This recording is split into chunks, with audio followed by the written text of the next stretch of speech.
नमस्कार, मी प्रथमेश मोरे पुढारी न्यूजमध्ये आपलं स्वागत करतो। आज देशभरामध्ये नौदल दिवस साजरा केला जातोय। या नौदलाचा उत्साह सर्वात जास्त कुठे दिसून येतोय तर तो म्हणजे मालवणमधील सिंधुदुर्ग किल्ल्यावर। 350व्या राज्याभिषेकानिमित्त यंदाचा नौदल दिवस हा सिंधुदुर्ग किल्ल्यावर साजरा होतोय, कारण याच सिंधुदुर्ग किल्ल्यावर स्वराज्य रक्षक शिवाजी महाराजांनी त्यांचं पहिलं आरमार म्हणजेच नौदल स्थापन केलं होतं। आज तोच सिंधुदुर्ग किल्ला नौदल दिनानिमित्त सजलेला आहे। याच सिंधुदुर्ग किल्ल्याचा नेमका इतिहास काय आहे ते पाहूयात आमच्या या स्पेशल रिपोर्टमधून।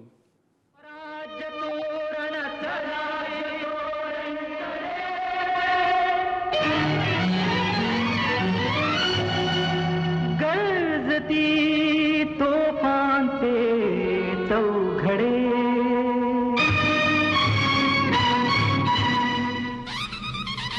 84 बंदरात हा जंजिरा, 18 टोपीकरांचे उरावर शिवलंका, अजिंक्य जागा निर्माण केला। सिंधुदुर्ग जंजिरा जगी आसमान तारा, जैसे मंदिरांचे मंडन, श्री तुलसी वृंदावन, राज्याचा भूषण अलंकार, चतुर्दश महारत्नांपैकी 15वे रत्न महाराजांस प्राप्त झाले। शिवकालीन चित्रगुप्ताच्या बखरीत किल्ले सिंधुदुर्गाचं अतिशय सार्थ शब्दात वर्णन करण्यात आलेलं आहे। हे रत्न म्हणजे छत्रपती शिवाजी महाराजांच्या आरमाराचा मोठा तळ, ज्याच्या मदतीनं मराठ्यांनी अरबी सागरावर राज्य केलं, ज्याच्या सहाय्यानं मराठ्यांनी फ्रेंच आणि इंग्रजांच्या नौकांना सळो की पळो करून सोडलं, तो हा सिंधुदुर्ग।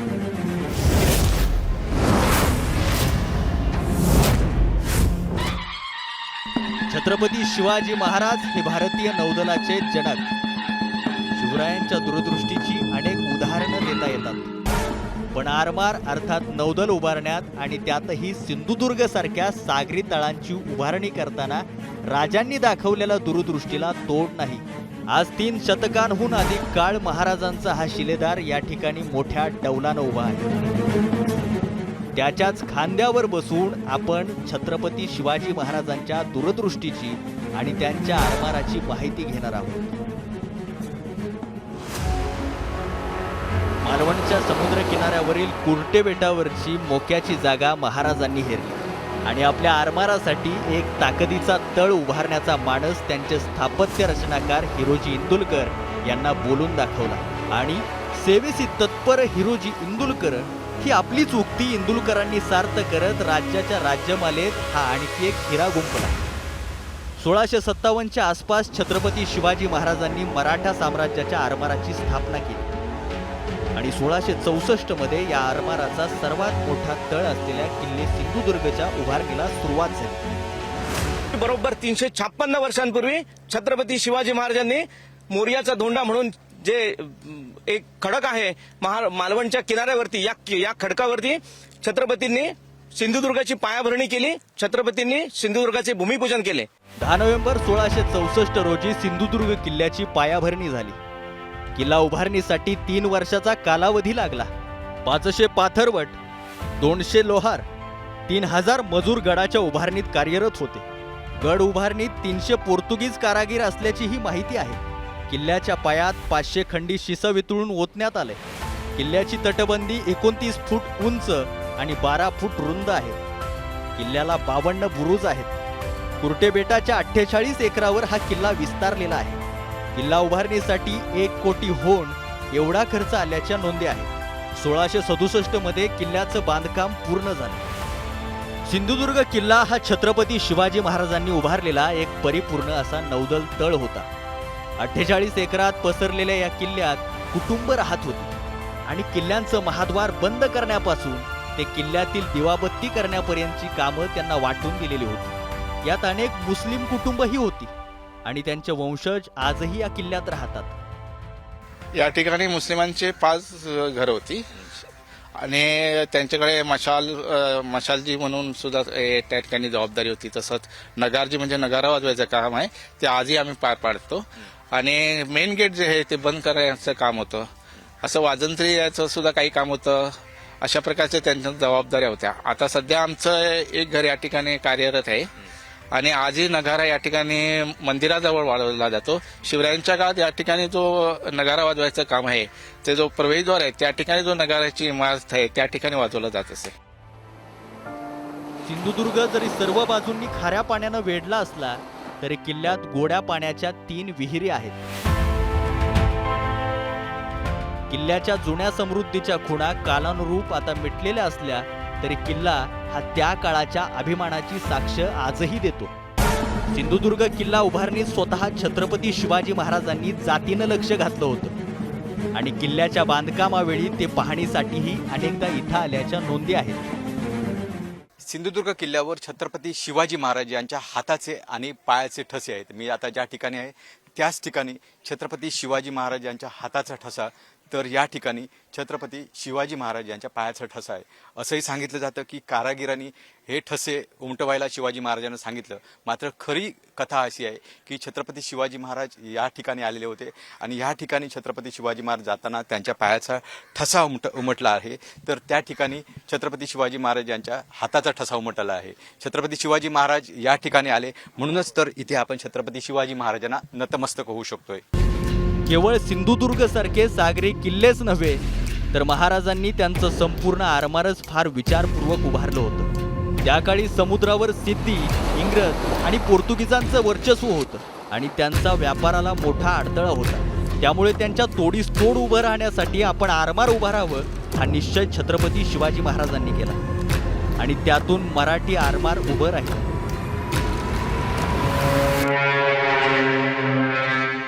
पोर्तुगीज खलाशी लुई वेगार आणि त्याचा मुलगा फेर्ना वेगार यांच्या मदतीनं राजांनी आपल्या मराठी कारागिरांना नौका बांधणीचं प्रशिक्षण द्यायला सुरुवात केली.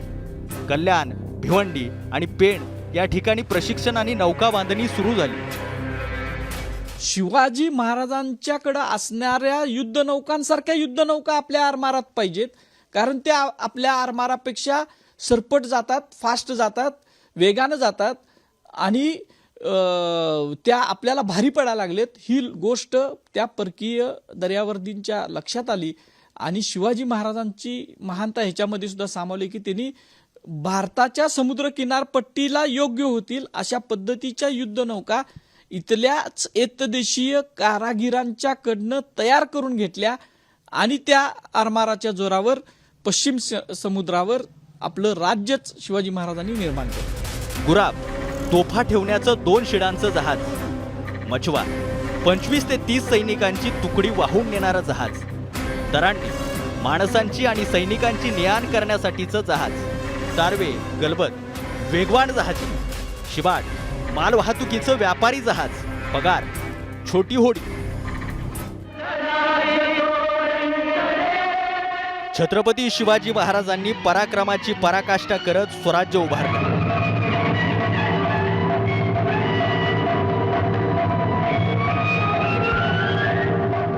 आपली ताकद आणि आपल्या त्रुटी यांची योग्य जाण असलेल्या महाराजांनी वेळेप्रसंगी गनिमी कावे करत शत्रूला खिंडीतही गाठलं.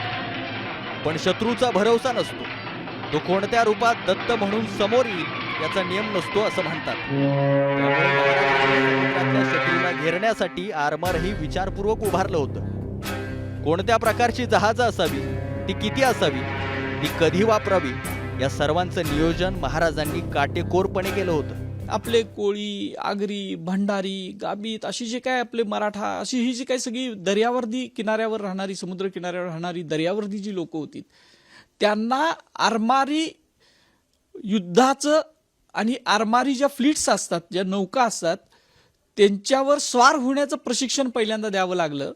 आणि मग शिवाजी महाराजांनी जी पहिली दुर्गाडीच्या खाडीमध्ये जे आरमार उभा केलं होतं ते आरमार उभं तर राहिलं, पण त्या खाडीतून भर समुद्रामध्ये आणायचं म्हटल्यानंतर पोर्तुगीज जे होते त्यांनी पहिल्यांदा त्याला अटकाव करायचा प्रयत्न केला. गलबत, गुराब, पाल ही आरमारातली प्रमुख लढाऊ जहाज. गलबत व गुराब या जहाजांची संख्या जास्त, पाल, शिबाड आणि इतर जहाजांची संख्या तुलनेनं कमी. बेभरवशी वाऱ्यामुळे शिडापेक्षा वल्लवत न्यायची जहाजं अधिक. मराठा जहाजं उतळ बांधणी, कमी लांबी, अधिक रुंदी, टोकाचा निमुळता भाग यासाठी प्रसिद्ध. आकारामुळे घर्षण कमी होऊन जहाजाचा वेग अधिक असल्याचं समोर येतं. कल्याण, भिवंडीची खाडी, पनवेल, कुलाबा, विजयदुर्ग, मालवण इथं जहाज बांधले. आरमाराच्या संरक्षणासाठी जलदुर्ग आणि किनारी दुर्गांचीही उभारणी. दक्षिणेकडील चोल साम्राज्य आणि गोव्याच्या कदंब राजानंतर देशात ताकदवान आरमार कोणत्याही साम्राज्यानं उभारलेलं नाही. मात्र शिवरायांनी आरमार उभारलं. प्रत्येक छोट्या छोट्या गोष्टींमागे त्यांनी रयतेचा बारकाईनं विचार केला. रयतेच्या दुःखास पारावार काय राहील म्हणून महाराजांनी त्या आज्ञापत्रामध्ये सांगितलंय की जर आरमाराला लाकूड लागणार असेल तर ज्याचं ते झाड आहे, ज्या मालकाचं ते झाड आहे त्या मालकाकडे जावं, त्या मालकाला योग्य त्याचा मोबदला द्यावा आणि त्याच्याकडनं ते घ्यावं. जोर जबरदस्ती करायची नाही असं महाराजांचं आरमार उभारी करताना, कारण देश संरक्षणासाठी, स्वराज्याच्या संरक्षणासाठी आरमार गरजेचा असताना सुद्धा महाराजांनी रयतेच्या हिताची काळजी घेऊन ती लाकडं एकतर बाहेरून मागवावीत किंवा रयतेकडून घेताना त्याचा योग्य मोबदला दिला जावा, तिची राजीखुशी बघितली जावी रयतेची, हे महाराजांनी बघितलेलं होतं. ताकदवान आरमारासोबत त्यांनी सिंधुदुर्ग, पद्मदुर्ग, खांदेरी, विजयदुर्ग, सुवर्णदुर्ग असे अनेक जलदुर्ग उभारले. त्यातून नौदलासाठी तळ तयार झालेच, सोबत व्यापारासाठी मुक्त आणि सुरक्षित मार्ग तयार करण्याचा प्रयत्न महाराजांनी केला. सिंधुदुर्गचा किल्ला हा जगविख्यात किल्ला आहे. विजयदुर्गचा किल्ला हा जगविख्यात किल्ला आहे. आज बाहेरची लोक त्याचं आर्किटेक्ट बघायला येतात, ज्या पद्धतीनं महाराजांनी ते किल्ले बांधले ते बघायला येतात. आणि महाराजांनी पश्चिम समुद्र किनारपट्टीवर हे जलदुर्ग बांधले, म्हणूनच आपल्या स्वराज्याचं रक्षण होऊ शकलं. उधाणलेल्या दर्यावर आरूढ होऊन शत्रूला वेसण घालणारे छत्रपती शिवाजी महाराज आज भारतीय सैन्य दलाचा आदर्श आहे. त्यांनी शेकडो वर्षांपूर्वी घालून दिलेले धडे आजही शत्रूला तळो की पळो करून सोडतात. त्यामुळे छत्रपती शिवाजी महाराजांना भारतीय नौदलाच्या ध्वजावर स्थान देऊन नौदलानं त्यांना मानाचा मुजराच केलेला आहे. शिवराय आज शरीरानं जरी आपल्यात नसले तरी आपल्या सागरी सीमांचं रक्षण करणाऱ्या प्रत्येक जहाजाच्या ध्वजावर आणि प्रत्येक नौसैनिकाच्या निधड्या छातीत महाराजांचं अस्तित्व नक्कीच असेल यात शंका नाही.